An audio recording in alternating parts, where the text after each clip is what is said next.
this goes on for the rest of your journey. There's that peer pressure to go against self, to go against inner knowing and inner alignment to satisfy the needs of those around you that really only wish to control you, and they don't really care for your highest good or your well-being. Make sense? He thinks it makes sense. Okay, so I'm going to take a pause, Amnon. Is anybody writing in? Because I talked for like 26 minutes straight. Woo! Are you there? Oh, sorry. I didn't know I was potted down. It's okay. Is anybody writing in or anything? Cindy is listening, and Cherokee was here, and I don't know if he or she dropped out. Okay. Well, if any of you want to ask a question or you want to share a comment, maybe if there's something you're going through personally where you feel like you have been struggling and you feel like, you know, how can I do this better? And you want to reach out, I'm giving you the invitation. Let's go, Cindy. Come on. You have a question? Yeah. Give us a question or a comment. And if anybody calls in, I will do a reading today. 919-518-9773. So if you guys want to call in. So anyway, if she chimes in or anybody does, just let me know, okay? Of course. Of course. So anyway, I had back to this whole insanity thing. It was really cool because I'm starting these yoga teacher trainings that I do for 3 months. I do a 3-month mentorship, and I have one starting at the end of the month, and then I started one at the beginning of the month on a different day. And one of the clients that I work for on the Friday yoga training, he is a doctor, and he's had all this education, lots of formal education, lots of certificates, lots of achievements, and he's done a lot in his life as far as what society, excuse me, I have hiccups, as far as what society would say is successful. And he met with me in yoga, and we're sitting there on the mat, very authentic and humble and just present.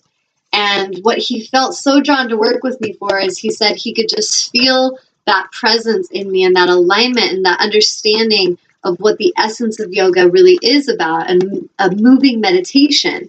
And this is what he's all about. Is he now works for a healthcare organization, and he helps with like a mindful movement class, and he's helping people with anxiety and depression to heal and to get better from meditation, and now he wants to teach them yoga. And so we're sitting there on the mat, and he just shares with me how all this time in his life, he's done all these things and chased this carrot, you know, is what I call it. But he's chased the carrot to achieve something, to get to this destination, to where then he'd be worthy enough, he'd be good enough. And he realized, like, after all these years, he's like in his 50s now, that it was all complete bullshit. And that it was exhausting. And by the end of it, you know, where he's at in his life now, he said he reached a point where he just felt exhausted. He felt frustration, anxiety, depression, all this stuff hit him. But what's beautiful is his mother had passed away. And when his mother passed away, it kind of cracked him open, which is sometimes the beauty of when we not, I don't even really want to say lose another, because it's not really loss. But when a soul leaves their body and we go through this experience as a human, as connected to loss, it can really cause us to seek deeper truth and to reach ourselves out more to connect with Source, to open from the heart and really surrender to truth instead of just chasing and being totally distracted in our life situation. And so he was sharing with me how he'd gone through all this stuff and it was just complete BS. And now, you know, he's living a simpler life. He's helping empower people. He feels like he really genuinely cares about people. And he just feels so much happier. And when we were sitting there, I would just share with him my observation and how the angels would express things through me. And there'd be times where he'd be listening to me and be like, okay, like that sounds really good. And he's like, but you're in a place I'm not at yet, Tanya. And he's like, but I trust you, and it feels good. It feels truthful, but I'm not quite understanding that level yet. Like he's still processing that. But he said that just the sense of presence he felt and the sense of connection, that is where he knew there was some authenticity here and there was some deep truth here.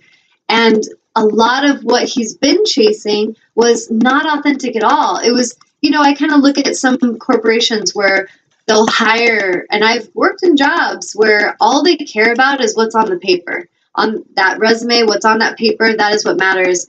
They could meet you, connect with you, you're so qualified, you're so connected, and sorry though, you don't really have all that stuff on the paper that we need, so we can't really show you honor.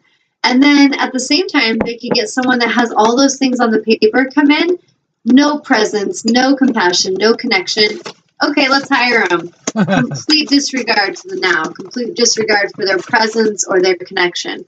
And what I feel, that is completely insane. And that is the world we live in, is this old structure.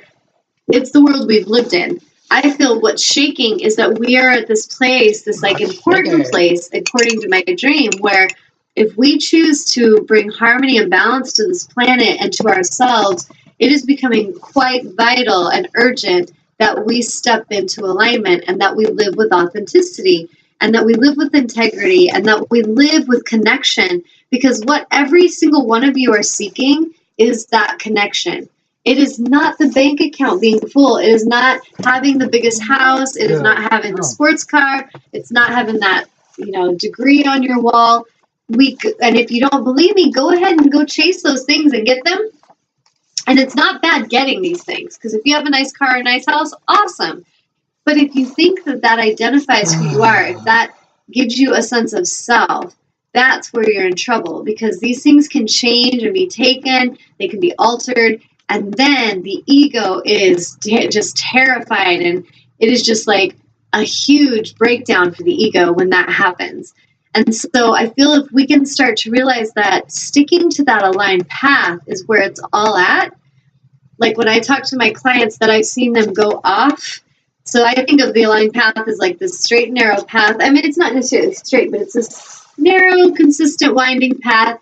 And it is alignment. It's authentic. It's compassion. It's gentleness. It's patience. It's consistency. We show up. Mindfulness, presence. That is it. But when we're on that path and we're so conditioned to want instant gratification, quick fix, put a Band-Aid on me, give me a distraction, we shoot off to the side. And I've noticed the other day, I was just observing, and I was like, interesting, like this new restaurant opened, it's like a tequila bar, and they just basically get people tore up drunk, and it's always packed. This lady's like, oh, that place is always packed since it opened. And then you see like a strip club, and it's parking lot's full. And then you drive and you see like the bars and they're just full. You see there's no problem getting people to fill up a stadium and to, cheer for people being violent against each other and like, we're going to kick your ass and like, we're the best and you suck, and this whole ego energy. We have no problems filling up these stadiums. But then I look and I see, like people showing up for yoga consistently or meditation. And it's like trickling in. And many, they'll come in, like I said, like a hummingbird, they'll take a drink of spiritual wisdom and truth. Like, oh, that sounds so good. Okay, I'll see you later. Phew, they're gone. They're going to go get high. They're going to go get drunk. They're going to go, distract themselves with the next relationship that they completely throw themselves into and completely disregard their own alignment. And I see this with compassion because I see it so much. I don't judge any of you, but I just see that it's not serving any of you. And that if we could each see this for ourselves and be, awake about it and own it, we could step back into that alignment and we could stay there more consistently. And that consistency is the key. I feel so much like as we honor the process of life, there's so much beauty to be found in the patience and the process of something. And it's something like I feel the younger generation right now are struggling to see that because they can get so many things instantly. Go on Google. I'm going to search the answers. Boom, got it. Okay, I want to order something. I'm going to go on Amazon. Boom, got it. It's on the way. I want to get a boyfriend or a girlfriend. Going online. Boom, they're on their way. And so we have this expectation that everything we want, we should just be able to order it and it's on its way. And some of us are very addicted by this.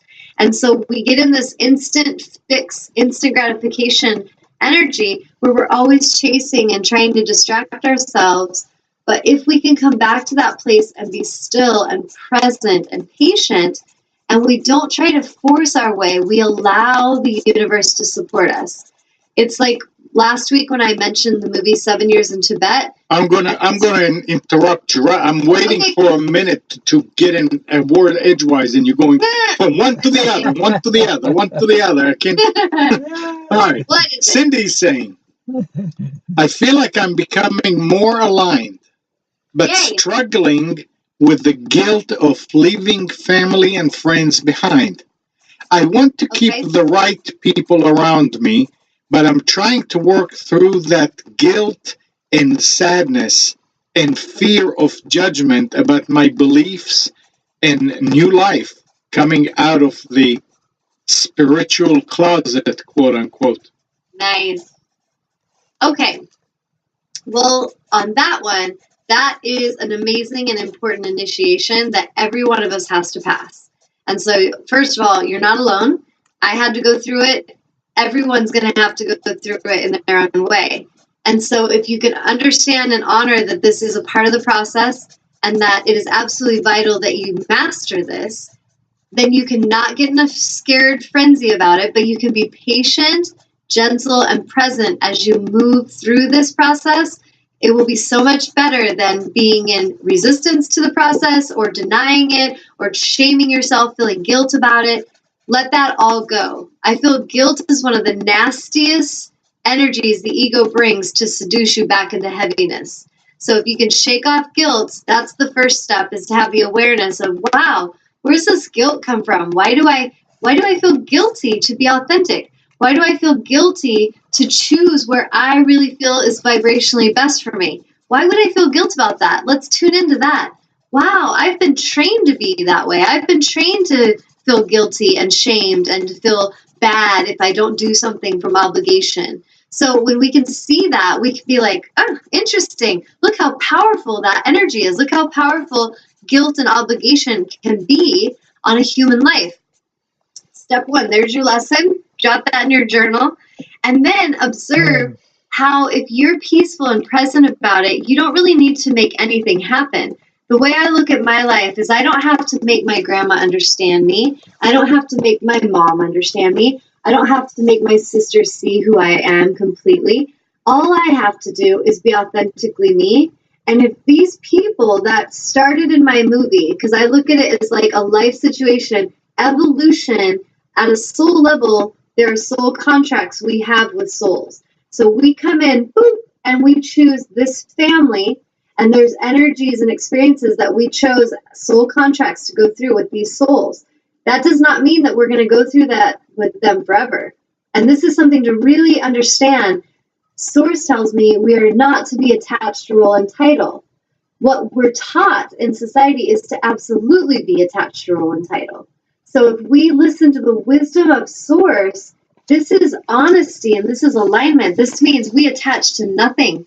We love and we send support to everyone, including ourselves, while attaching to nothing. And this is the liberation that can be available. And this is true freedom and true evolution and expansion.